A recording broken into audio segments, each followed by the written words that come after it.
First time நம்ம channel பார்க்குறீங்கன்னா subscribe பண்ணிக்கோங்க. அப்படியே பக்கத்தில் இருக்க பெல்லையும் கிளிக் பண்ணிட்டீங்கன்னா நான் போடுற வீடியோஸோட நோட்டிஃபிகேஷன் உங்களுக்கு உடனே வரும். இந்த சேனல் முழுக்கவே இங்கிலீஷ் கற்றுக்கிறது தான். இங்கிலீஷ் கற்றுக்கணுமா அப்போ கிராமர் வருமாலாம் பயப்படாதீங்க. கிராமர் சுத்தமாக வராது. வெறும் வார்த்தைகளை மட்டும்தான் மீனிங்கோட கற்றுக்க போகிறோம். ரொம்ப ஈஸியாக இருக்கும். நானும் உங்களோட சேர்ந்து தான் கற்றுக்க போகிறேன். இப்போ வாங்க வீடியோக்குள்ளே போகலாம்.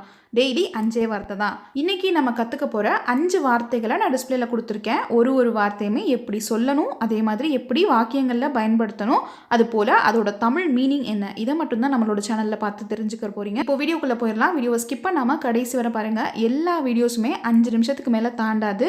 5 நிமிஷத்துக்குள்ளே தான் இருக்கும். ஸோ நீங்கள் தாராளமாக ஸ்கிப் பண்ணாமவே பார்க்கலாம். ரொம்ப ஈஸியாகவும் இருக்கும். சரி, ஃபஸ்ட்டு நம்ம கற்றுக்க போகிற வார்த்தை பார்த்தீங்கன்னா நேக் அப்படின்ற வார்த்தை தான்.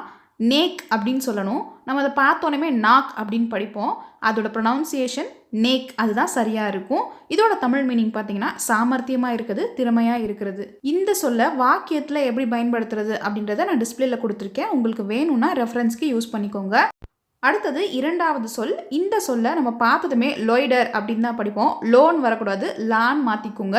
லைடர், அந்த ஆர் இருந்தும் இல்லாமலும் சொல்லணும். லைடர் அப்படின்ற மாதிரி. இதோட தமிழ் மீனிங் பார்த்தீங்கன்னா செய்ய தவறுறது. புரிகிற மாதிரி சொல்லணும்னா எந்த ஒரு குறிக்கோளுமே இல்லாமல் வெட்டியாகவே இருப்பாங்க. கொடுக்குற வேலையை ஒழுங்காக செய்ய மாட்டாங்க. அந்த மாதிரி ஆளுங்களுக்கு தான் இந்த வார்த்தையை யூஸ் பண்ணுவாங்க.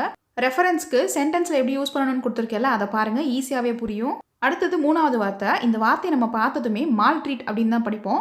ஆனால் கரெக்டான ப்ரொனவுன்சியேஷன் பார்த்தீங்கன்னா மேல் ட்ரீட் அப்படின்னு சொல்லணும். மேலே அப்படின்னு சொல்கிறோம்ல தமிழில், அதை லைட்டாக ஸ்டைலாக சொன்னோன்னா எப்படி இருக்கும், மேல் ட்ரீட், அவ்வளோதான். அந்த மாதிரி சொல்லிக்கோங்க. இதோட தமிழ் மீனிங் பார்த்தீங்கன்னா கொடுமைப்படுத்துறது, துன்புறுத்துறது.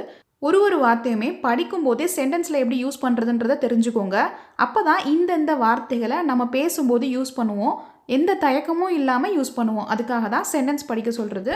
அடுத்தது 4வது வார்த்தை. இந்த வார்த்தையை நம்ம பார்த்ததுமே நாக்டர்னல் அப்படின்னு படிப்போம். ஆனால் கரெக்டான ப்ரொனவுன்சியேஷன் பார்த்தீங்கன்னா நக்டானல் அப்படின்னு படிக்கணும். இதில் இருக்க ஆர் அப்புறமா ஏ ரெண்டுமே சைலண்டில் வரும். அந்த எழுத்து கொடுத்துருப்பாங்க ஆரும் ஏவும், ஆனால் அதை நம்ம உச்சரிக்கக்கூடாது. அப்போ நக்டானல் அப்படின்னு படிக்கணும். இதோட தமிழ் மீனிங் பார்த்தீங்கன்னா இரவில் நடக்கிறது, இரவில் நிகழ்கிறது, அதாவது இரவு சார்ந்த அப்படின்னு கூட சொல்லலாம்.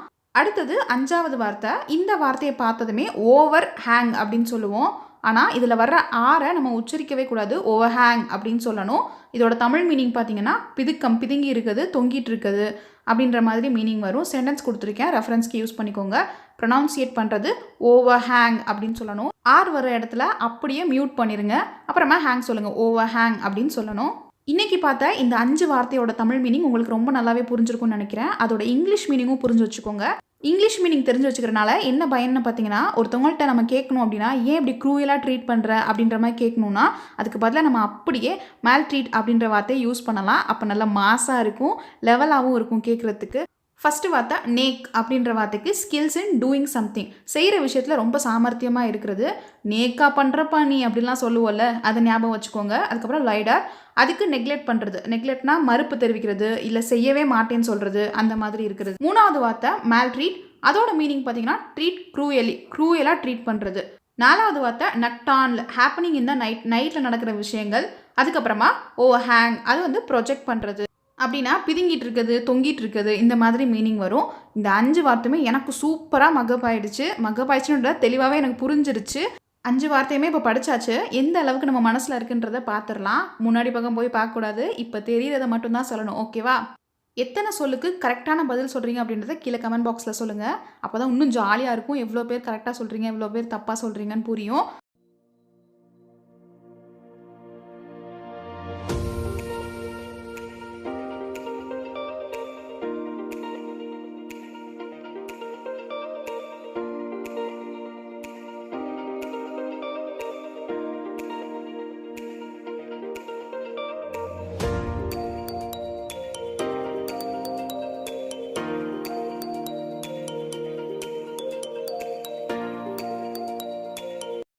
நம்ம வீடியோ பிடிச்சிருந்தா மறக்காமல் உங்கள் ஃப்ரெண்ட்ஸ் எல்லாருக்குமே ஷேர் பண்ணுங்கள். கீழே இருக்க லைக் பட்டனே ப்ரெஸ் பண்ணிக்கோங்க. இது வரைக்கும் சேனல் சப்ஸ்கிரைப் பண்ணாட்டி சப்ஸ்கிரைப் பண்ணியும் வச்சுக்கோங்க. அப்படியே பக்கத்தில் இருக்க பெல்லையும் கிளிக் பண்ணிக்கோங்க. டெய்லி 5 வார்த்தை தான்.